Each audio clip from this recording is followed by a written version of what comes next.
中国乒乓球队，对于普通人来说，这是一支王者之师、世界乒坛的梦之队。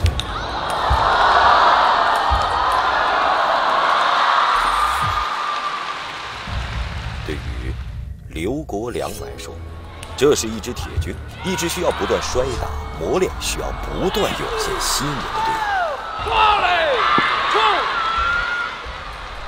而对于身在其中的队员，这里是天堂，也是战场。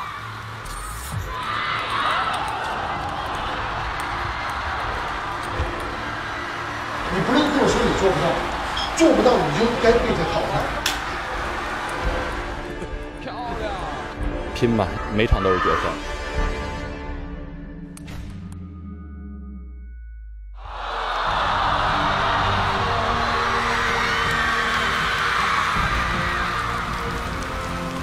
2017年3月，直通杜塞尔多夫世锦赛，腾讯体育纪录片团队跟踪拍摄中国乒乓球队台前幕后故事，展现不为人知的乒乓世界。为您揭秘中国乒乓球队傲立于世界的真正原因。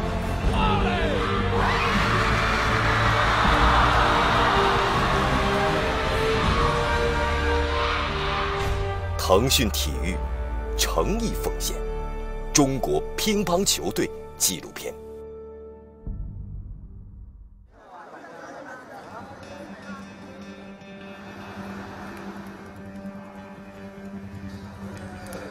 距离2017年杜塞尔多夫世锦赛还有3个月的时间，中国乒乓球队的队员到了最紧张的时刻。这次这场赛将决定很多运动员的命运。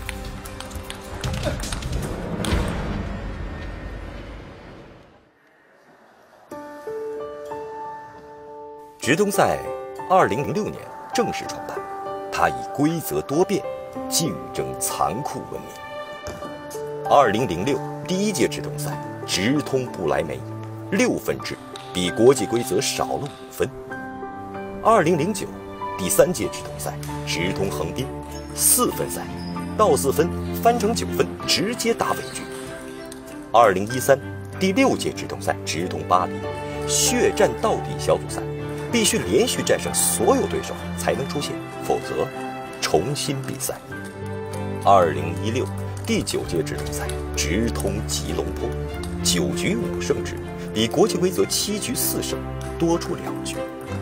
每次规则的改变，针对运动员进入状态、心理状态、战斗意志、体能各个弱点。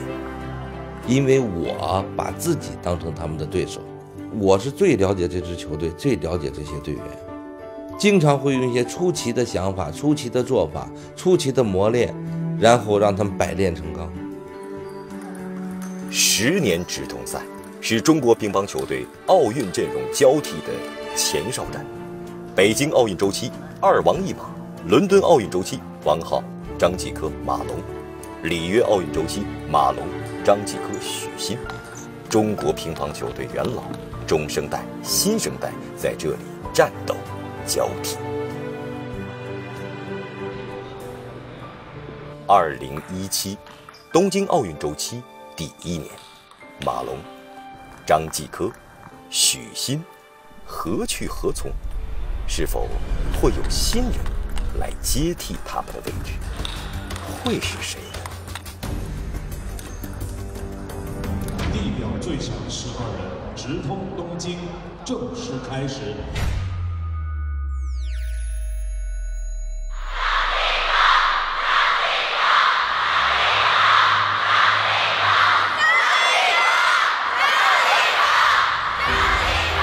张继科，伦敦奥运会单打冠军，中国乒乓球的超人气偶像。刘丁硕比张继科小10岁，刚刚升入中国乒乓球1队，这是他首次参加直通赛。刘丁硕是一个技术比较全面的一个选手，不是一个怂的，碰见这种压力他是有对抗性的。遇强则强。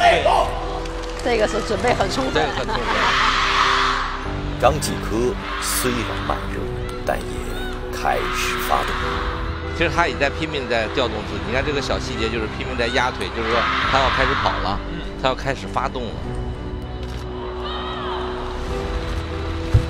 好球！哦，漂亮！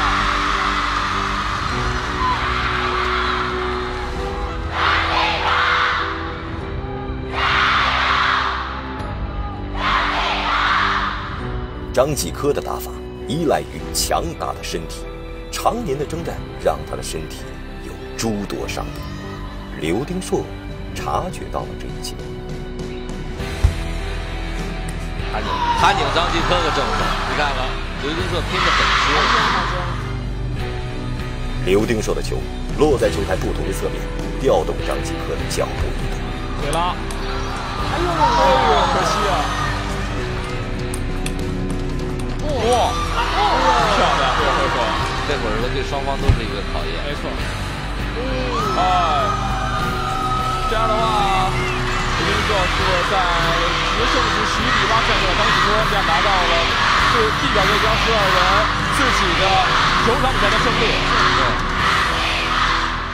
队内比赛嘛，大家球路比较熟，然后速度比较快，脚方面确实吃不上力吧，尤其是在突然移动的时候，会感觉有疼痛这种反应吧，所以希望能够以赛代练吧，对。今天有很多网友在线。像这样的运动员，特别是像他们现在实力比别人高的运动员，某种意义上在队内比赛他们越难打，对他们的锻炼价值越大，因为队内的比赛对他们来说不是说真正是检验他们最后一道关卡，真正检验他们还是在世界大赛上。往往在一些世锦赛呀、奥运会这种大赛当中，看似我们队员已经赢得了比赛，但是真正从技术方面并没有完全触碰到他们的底线。但是从队内比赛来说，有时候会把他们逼上穷途末路。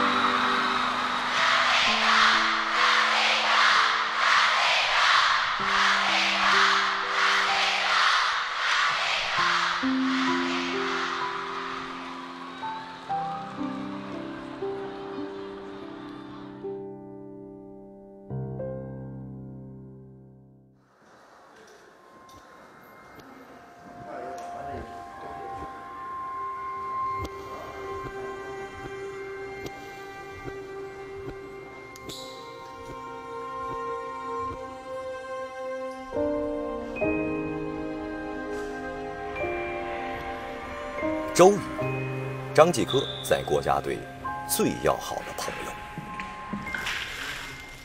消防呢？这对什么？节约肿感，你都没感。小的时候，我父亲也爱打球，然后我姑父也打，他是练专业的。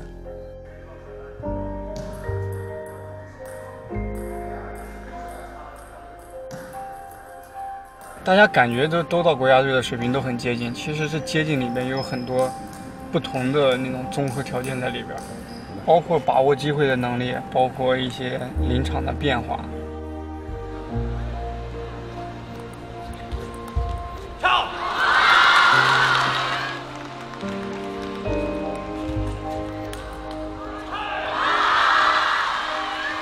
每个人有每个人的问题，每个人有每个人的性格嘛。就比如说我自己吧，我觉得我自己就可能就是遇到问题的时候摆脱能力比较慢，就总是容易被别人牵着走。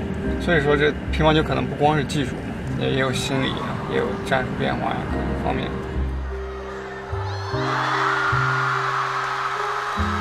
许昕出，周宇操，周宇转不过来，完了拼命在较劲。又吃发球就摆半高，是不是？调节不过来。他对外比赛也是打国外比赛也是这样。你调节不过来就不用调节了。其实乒乓球这个运动，除了你这个比赛打球之外，它很大程度上是在斗智斗勇。其实我一直在跟运动员说，什么叫动脑子？最主要的是能够钻进对方的心里。你知道他心里想什么，而且还读懂他的性格，读懂他的习惯，最后的目的才是说来预测对手下一步想要干什么，这才是最核心的东西。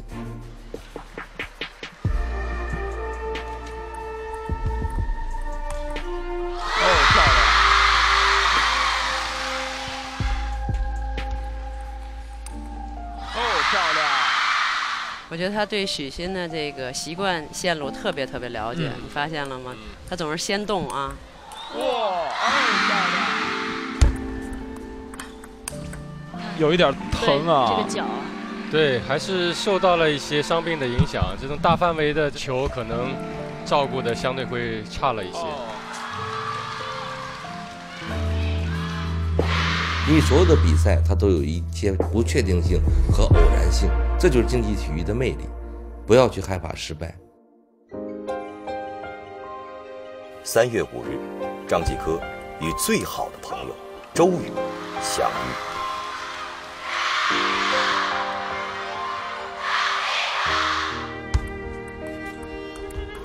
感觉还是这个影响对郑继科来说，这个行动会有一些制约。差5分球吧，最少得。这只脚现在感觉就是好像完全没法移动那种，看起来确实让人觉得也挺心疼的。是的，站在场上就是胜利，现在是。最终，周瑜以11比7、11比1战胜张继科，这是两人近年比赛的最大分差。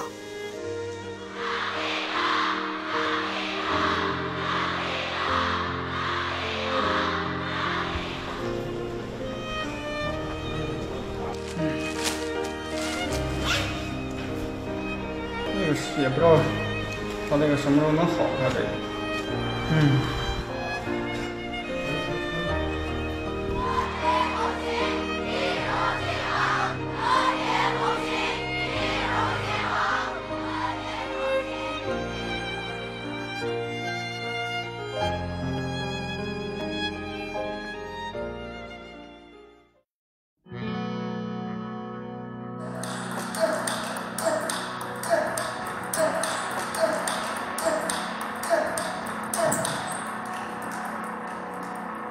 樊振东，男乒4大主力排名第4，世锦赛5个单打名额中前3个教练组定，后2个公平竞赛。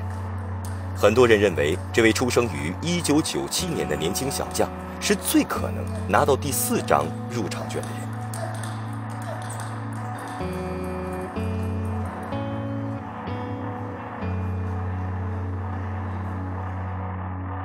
我渴望获是冠军啊！前3大主力的平均年龄接近28岁，新老教练对这位97年出生的运动员寄予厚望。樊振东对这一点心知肚明。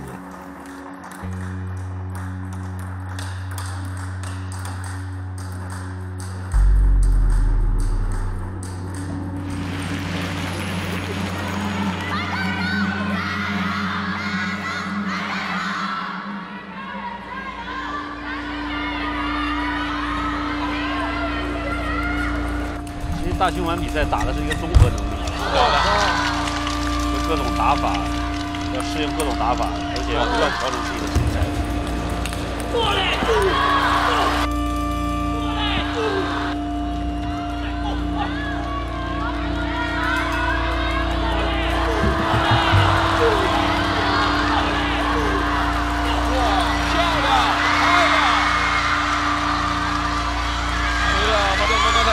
下网，林高远在决胜局11比8战胜了樊振东，这样的话也是2比1逆转战胜了对手。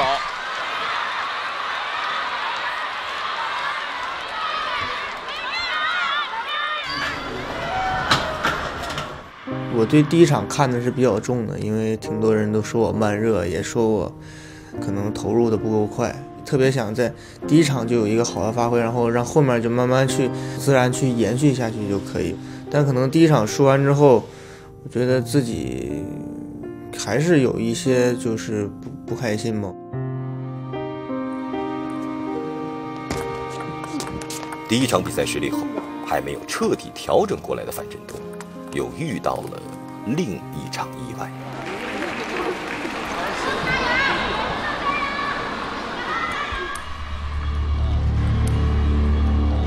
跟雅安打的时候脚垫了一下，担心这个脚会万一要出大问题，我是继续这么坚持，还是应该马上去停下来去做一个更好的恢复。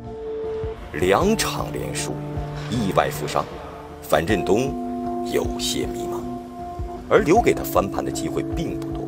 再输1场，他在第一阶段的比赛中将失去胜出的机会。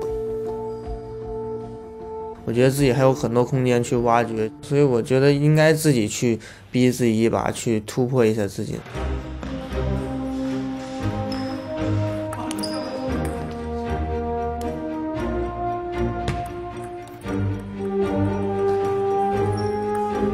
因为脚也受伤了嘛，战术调整，尽量减少侧身。所以我说你比赛尽量去这个用反手，这个相持跟人强强对抗，然后能够找回这个反手的感觉。有的时候伤病会给自己带来转折。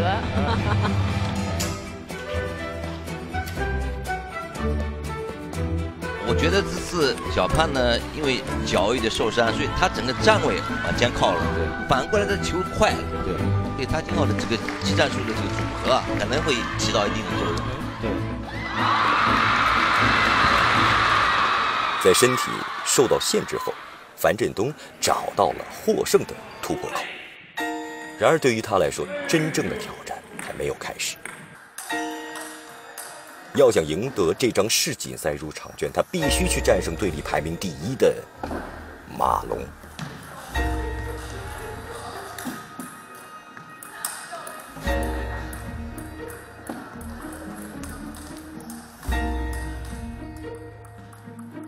确实，发自内心的，我特别想去赢他，让自己的信心上，包括气场上能够再提升一点。我觉得。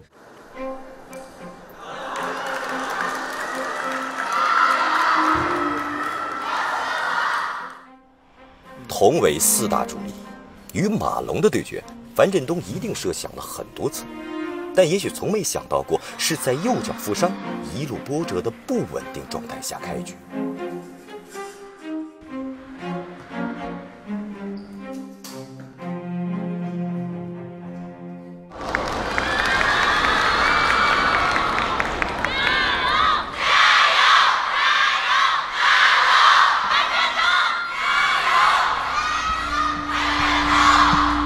樊振东的世界排名一直稳居世界第2，而排名第1的就是马龙。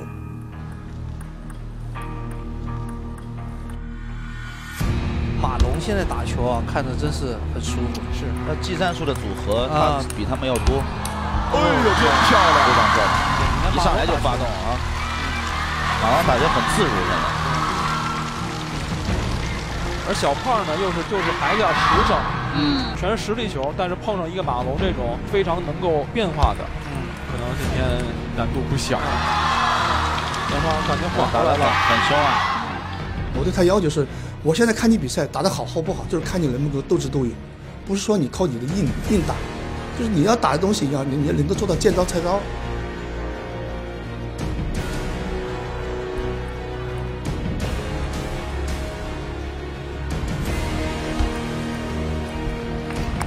上手，漂亮！这个实在太高了。这拉的直线难度很大。对，这球打的漂亮。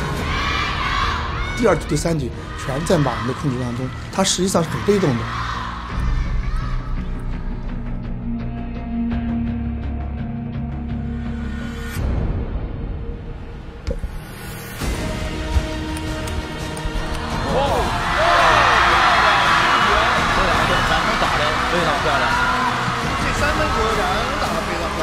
这就是樊振东他最宝贵的地方，越到关键的时候他又敢出手，而且命中率很高，这一般情况下他没有平常的训练是做不到的。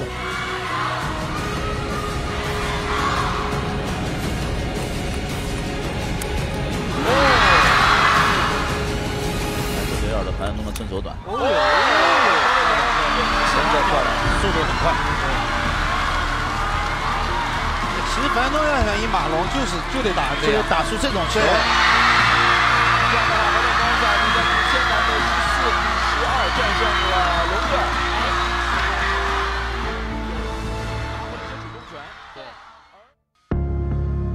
开局连输，意外负伤，很多人认为他已经无缘胜利的时候，樊振东改变策略，绝处逢生。正是缺陷启发了新的方法，由限制找到了新的突破。樊振东的绝地反击是留给地表最强12人赛事的绝佳纪念。只要你不放弃，总是会有奇迹。今天看起来真的是无懈可击。男队第一阶段获得直通的名额的运动员是樊振东，恭喜小胖！很开心能够第一个去获得这个资格吧。然后大循环的比赛确实也很艰苦，也希望自己在今年的世界锦标赛有一个好的表现。谢谢。感谢获得直通机会的运动员。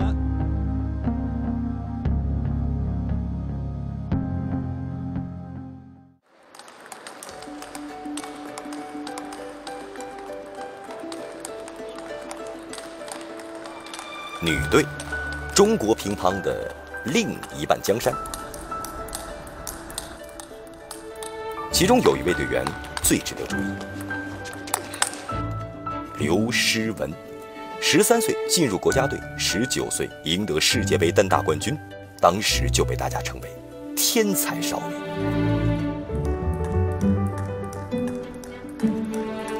突然间拿了世界冠军，当时还觉得挺开心的，就是未来觉得挺美好的。好球！刘诗雯对技术的研究啊，那真是女队的第一、第二。小枣快，挺好，小枣快。这等于是小枣整个他的第一站了，对吧？里约之后，所有都没参加。决赛乒超在哪了？我就觉得小枣最坎坷。10年世乒赛输球了嘛，输2分，那压力多大？团体赛，他输完了以后一直就没缓过来，重要比赛又输过。我觉得他一直走出输球阴影，一直断断续续的。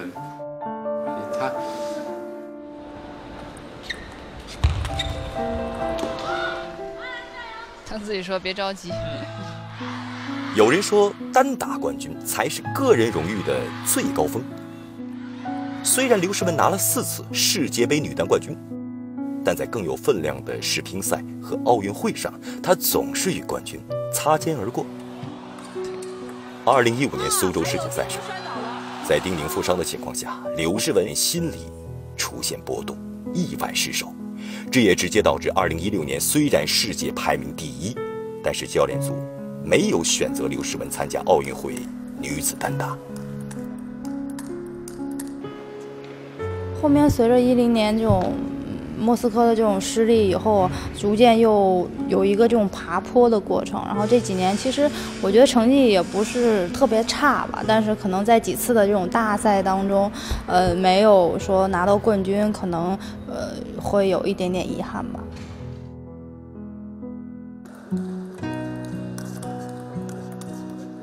天才总是需要胜利证明的，成绩不理想，刘诗雯一度想要放弃。这次比赛也是她重回国际赛场的第一步。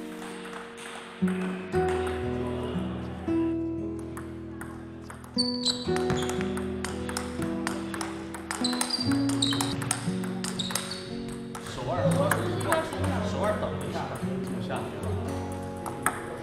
对，就这意思。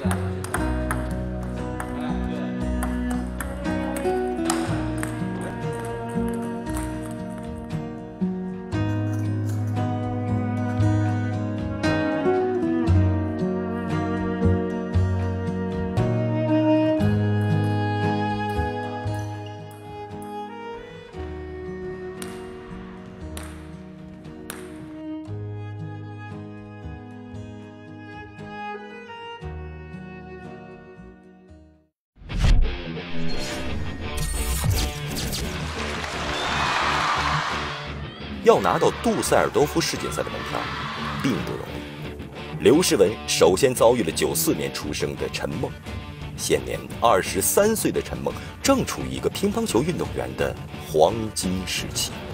陈梦呢，她的优点主要是在她的这个反手位，这个实力非常雄厚。刘诗雯呢，她主要是以近台快攻，她的速度见长。多方僵持，这次是刘诗雯这球出界了。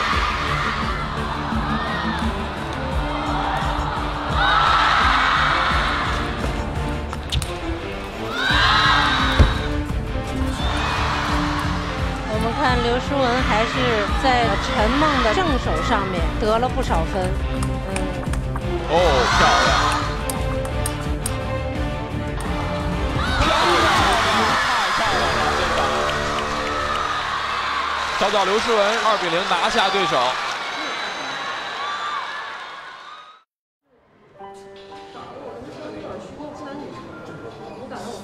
先打得不好的时候，就是不敢给。他中间3个半攻7比5，7比5。输球的陈梦和教练在复盘场上发生的一切，赢球的刘诗雯显然轻松一些。不知道球你给的，我拿这吹，拜拜。拜拜。下一场他将面对新的对手。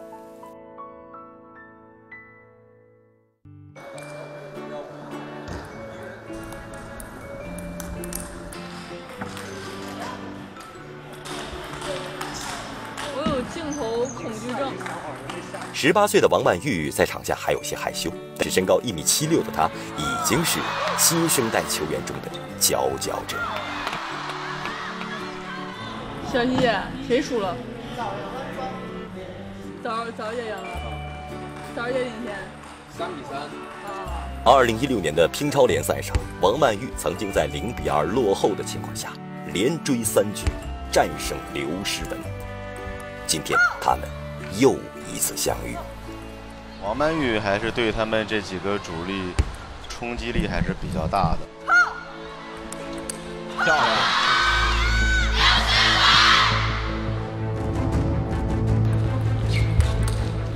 哦，漂亮！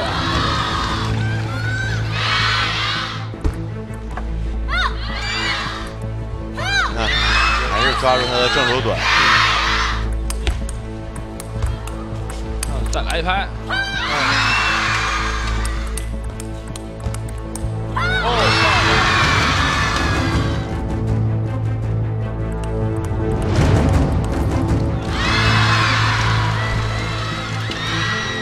刘诗雯没有让乒超的败局再现。不是因为你现在是没招，你回短人家都能回短，你再回人家再回，你回高了人家帮他给你一下。哎，你现在呀，真是拉球，你老这么拉，这么拉肯定不对的，这个没有向前的力量，你一定要这么压着板拉。发世界了，正手发世界不让我顶。就哪怕是感觉都顶住你都压着前了，拉薄皮，要不全这么一到这个全这么打，然后这么去打，先口臭一条。我觉得她的女孩里面，将来应该是比较有点戏的对手。她的反手能力，在目前是女队所有实力选手里面能力最强的，有点小胖那种感觉，反手感觉相当好。但现在真手漏洞比较大，问题比较多。关键还在后面的训练，训练好的话，这小孩起来的也很快。也许对每一个年轻的天才选手，失败都是他们必须要交的学费。年轻的王曼玉已后悔知道，战胜她的刘诗雯只是比她经过了更多的失败。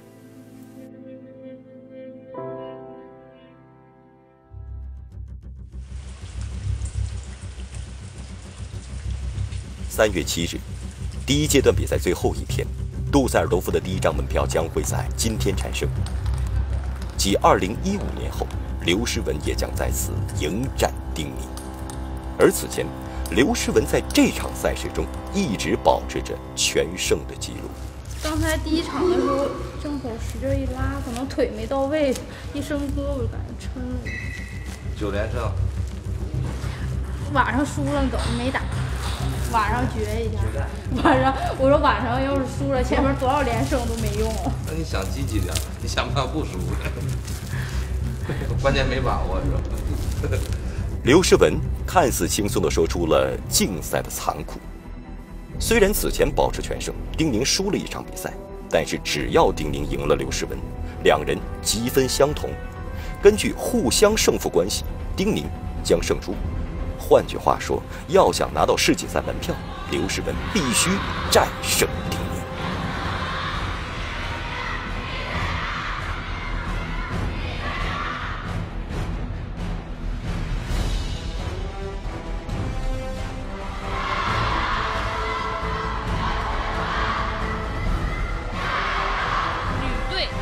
第一张直通门票的这个直接对话的比赛。哇，你看小枣儿走了，小枣儿是不是就比他快？对。哇，就是他们两个人现在就是真的非常了解对方。对，哎呦，有了，哎呦，太熟了！比分从刚才开始一直咬得特别紧。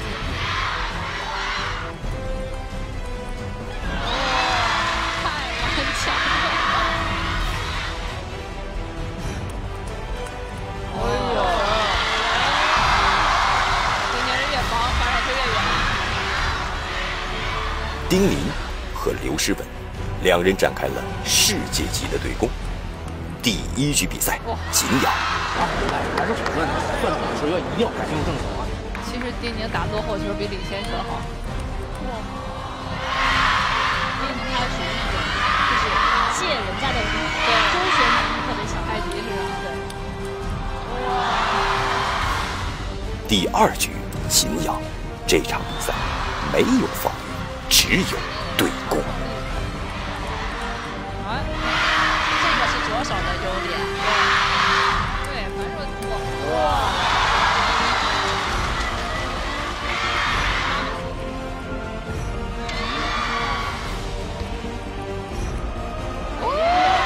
擦边吗？刘诗雯没有再放纵胜利，战胜丁宁。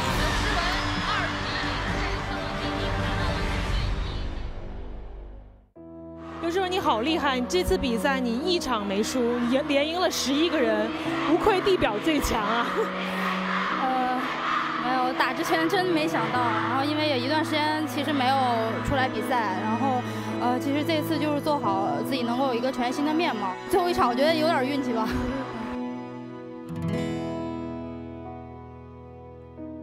来个下午茶啊！来个下午。明显喝的都不一样，能胜他。我自己就是比较执着，自己想做的事情上就不会轻易妥协吧。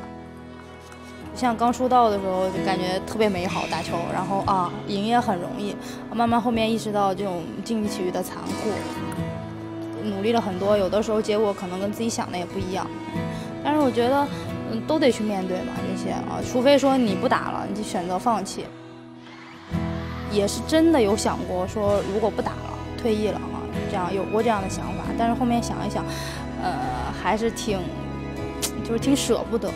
我觉得既然要打一天，我就要全力以赴，把我身上的这种天赋，就是不要去辜负这个天赋，还是要去释放、去展示。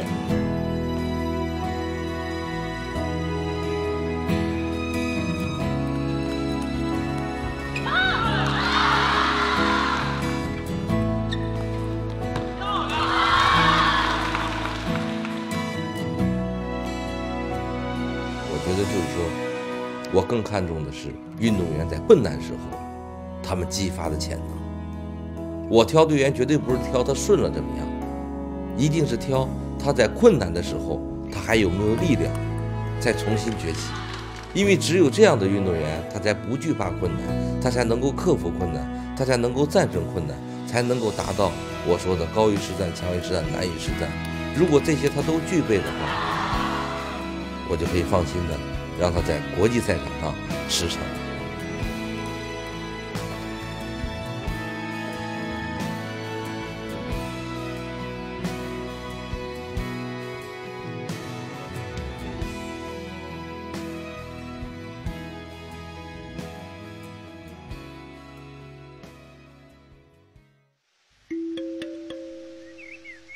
这个春天，有人准备从跌倒的地方重新爬起，而有人第一次来到这个残酷赛场。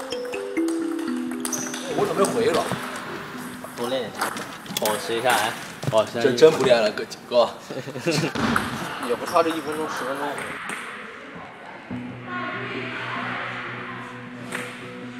95年出生的林高远第一次参加这种赛，作为地表最强12人的第11名，他距离杜塞尔多夫甚至东京奥运会的入场券有多远，似乎人人都看得明白。这次里面，首先一个想都不要想，你去拿这个直通门票，这跟你没关系。这4大主力在那里，你要从他们身上踩过去，这个太难了。所以你们唯一能做的事情，就是打好自己的比赛，把自己的技术在场上能够淋漓尽致发挥出来就行了。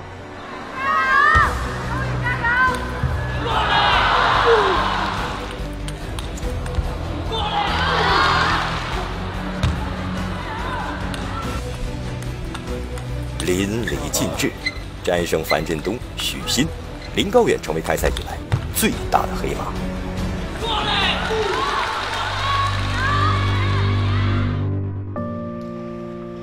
截止第1阶段最后一场比赛间，林高远的成绩与马龙、樊振东并列第1。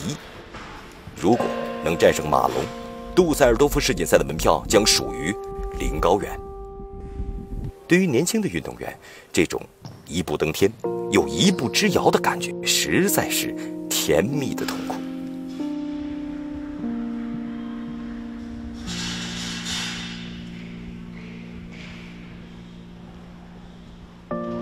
马龙，世界排名第1的乒乓球员，同时也是林高远的舍友、职业俱乐部队友。在国家队，马龙是林高远最亲近的老大哥，但现在他们俩必须决出胜负。其实胜负这东西有时候也比较微妙嘛，乔丹不说过，当你尝过赢的感觉的时候，谁还想输呢？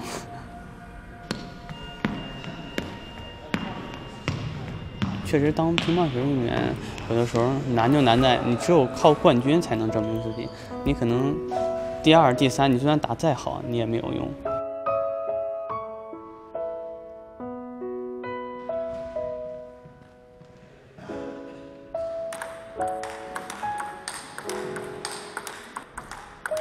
其实我觉得林高远最可贵的一点就是还是非常积极、非常努力、渴望去打好每一场比赛。可能这点感觉有时候跟自己也比较像嘛。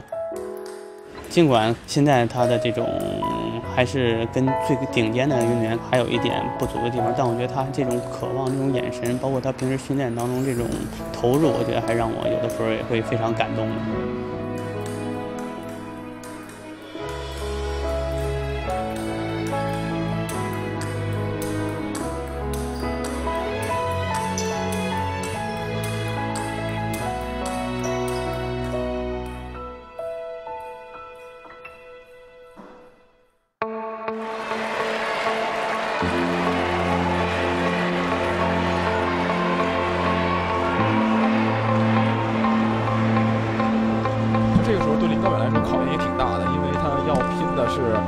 正佳的马龙，他只有放手一搏。如果他还有想法的话，那可能走得更快啊。他只能放开了啊，能够去搏杀，你多一些搏杀，那么还有点机会。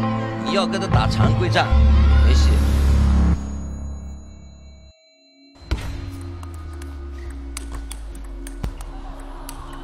哇，漂亮！漂亮！第一个球上来这么精彩，感觉今天林高远其实准备工作做得还是挺足的。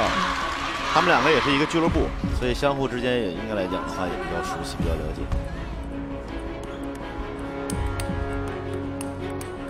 哦，漂亮！林高远实际来讲，他的反手的能力还是很强的。哎，主要是他出问题会出现在他正手短和这个正手的这种拉球。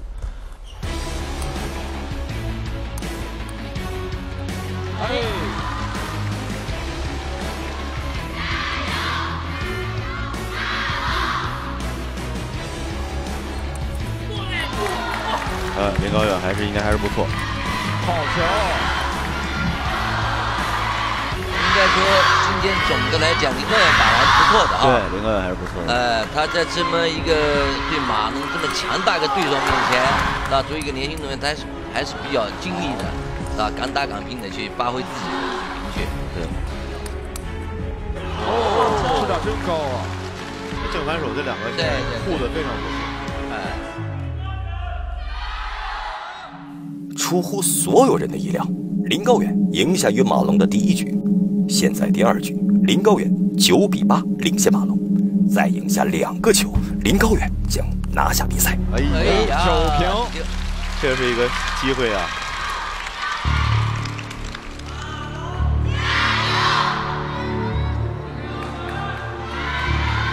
这有的时候机会往往就在你面前，看能不能把握住了。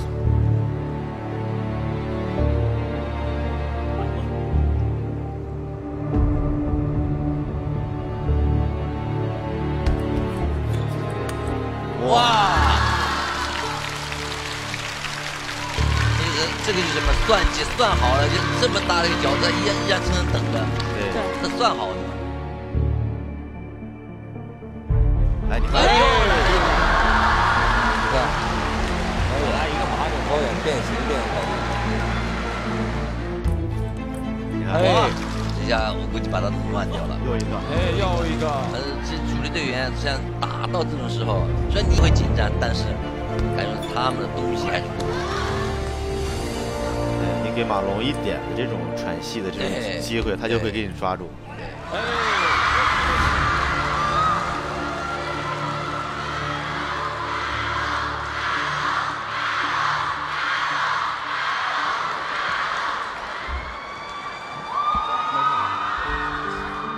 我说你现在打比赛的不是什么技术问题，是战术问题。就是说你不能仔细分析对手的优点在哪里，缺点在哪里，你一定要做到扬长避短，对吧？有的时候你的长比不过别人的长，你就拿你的短去打别人的短，说不定你的短比别人短还长一点。这打球是得用心的。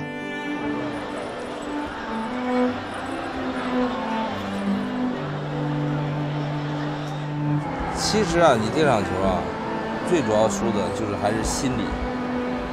该下手的时候要比任何人都要坚决，都要凶狠。你知道，抓住机会，这机会是你拼来的，从第一场开始拼到最后一场，你不能有一丝一毫的软。你只要有这一瞬间，你让他逃过这一个球，你自己也感觉到，逃过这个球可能就够呛，逃过这局，你想再抓住他的时候，他就不会再给你机会，很可惜。其实高远应该来说拼得非常好，打得也非常好了，唯独就在那0.1秒当中，该下杀手的时候还是软了，软那一下的时候又给马龙这样一个重新翻身的机会。高远他最后输看似是可惜，但是这可惜当中有可能他在以后的比赛或者之前的比赛已经犯过无数次。你看很多运动员看似差一点，其实差很多。但就是说，通过这样一个昂贵的学费之后，让他能够真正成熟，真正长大，才可能发生质的变化。3月9日，来不及懊悔的林高远重新投入第2阶段的比赛。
一步之遥，终于跨过。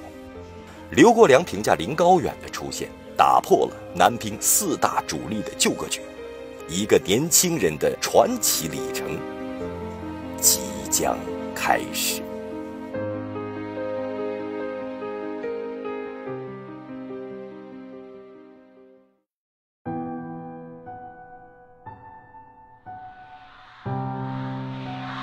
3月3日，早已获得乒坛大满贯的张继科穿过尖叫的声浪，走到他人生第3次奥运会的起步阶段。好球！漂亮！3月5日，满怀晋级希望的樊振东，在意外失利后，右脚受伤，跌入低谷。放弃比赛还是负伤一搏，他将做出一个艰难的选择。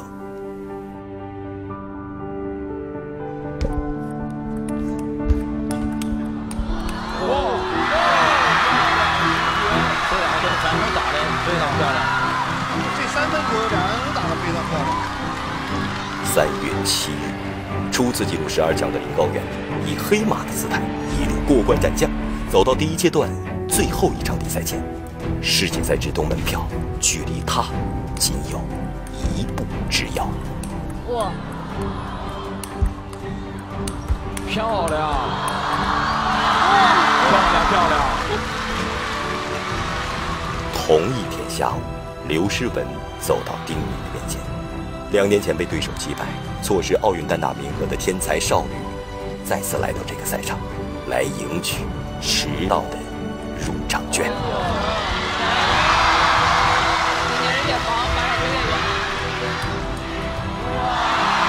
有时候他们自己都不知道自己有多优秀，是需要你去逼，你去挖，你去引导。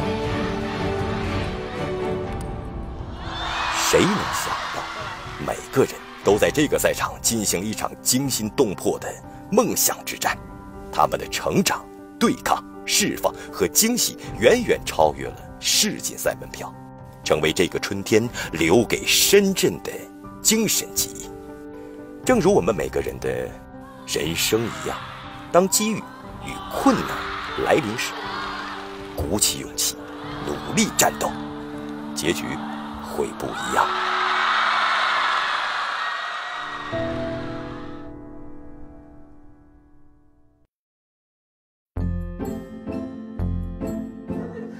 真的，我只能说3句话。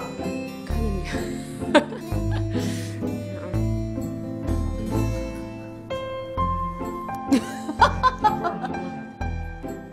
怎么跟乒乓球结缘呢？是吧？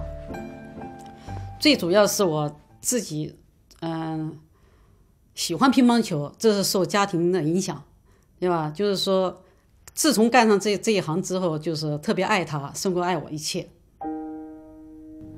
我主要是小时候，放学完了之后，爸妈没有时间接我放学吧，然后放学之后学校里就有一个乒乓球的培训班，然后就在那儿下完课之后在那儿去活动活动。意外吧，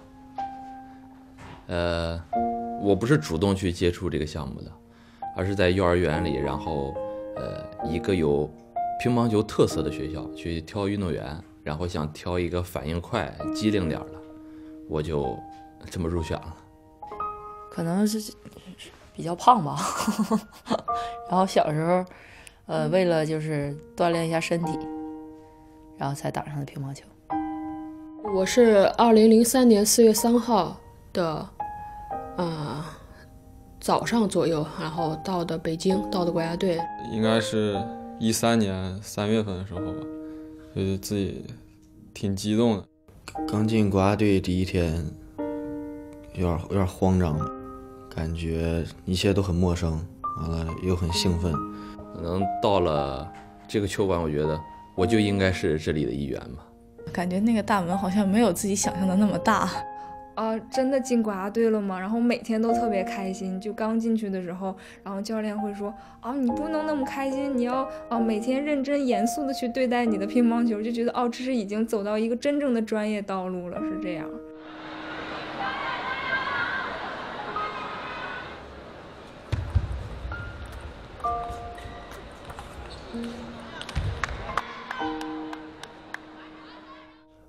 因为我是很早13岁就来到了中国乒乓球队，就没有离开队伍，一直是在中国乒乓球队。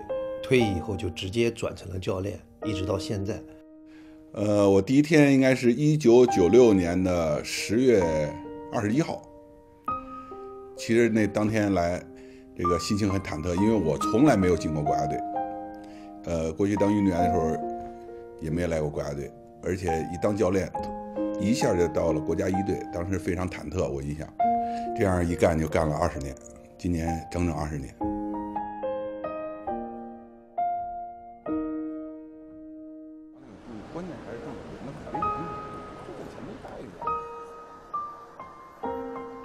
我来的时候吧，引起的争议也是非常大的。就说因为我的经历，当运动员没进过国家队，当教练在四川市当2队教练，还不是主教练，就直接一下跨越到国家1队当主管教练，这个跨度太大了。其实我的到国家队第一个梦想就是最大的梦想就是通过我把一个运动员从什么都不是一张白纸，把他们培养成世界冠军。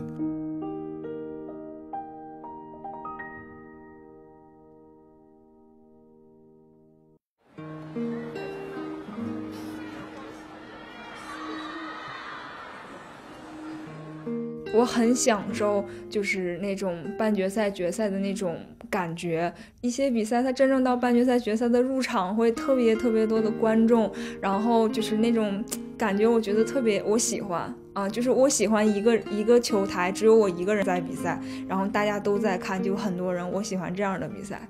对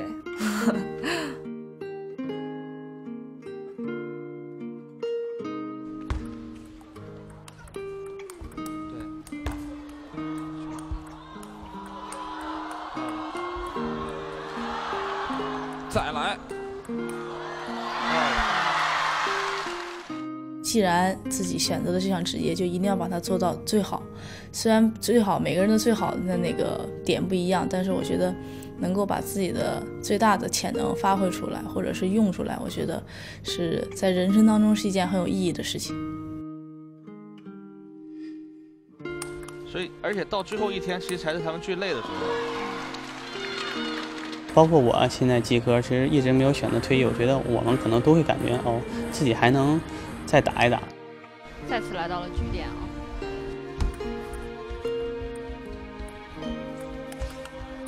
哇！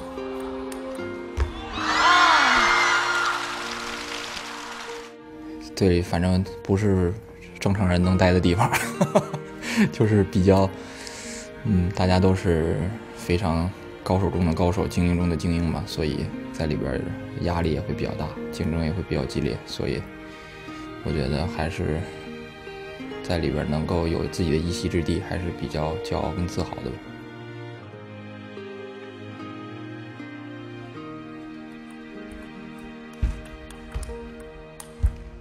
哦，漂亮，质量非常高。对，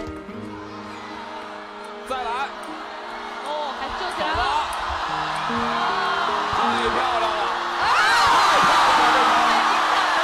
拿左手打了一个，对不对？左手，全部站起来鼓掌了，这个球。开来球啊！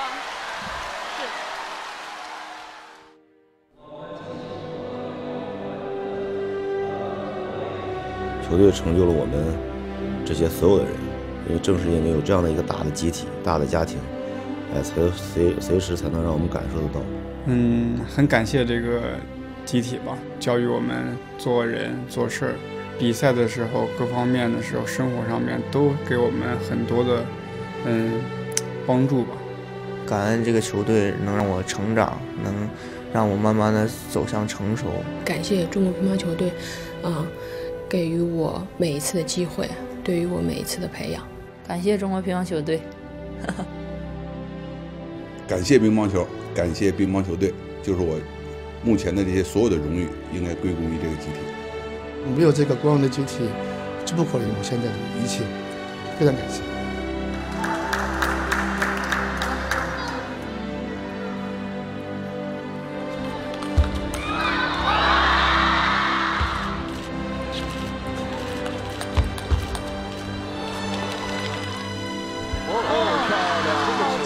这到反手为短球的时候，要有你后面球又有一个人。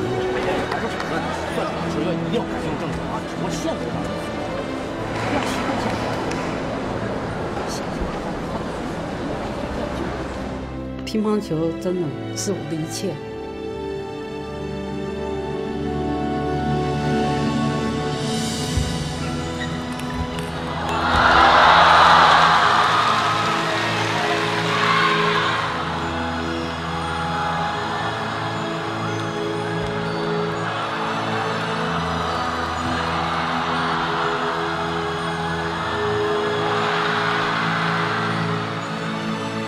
这个球队能够这么多年保持辉煌，因为我们始终在强调一个问题：我们是个人运动，但我们是靠集体的力量来去完成的。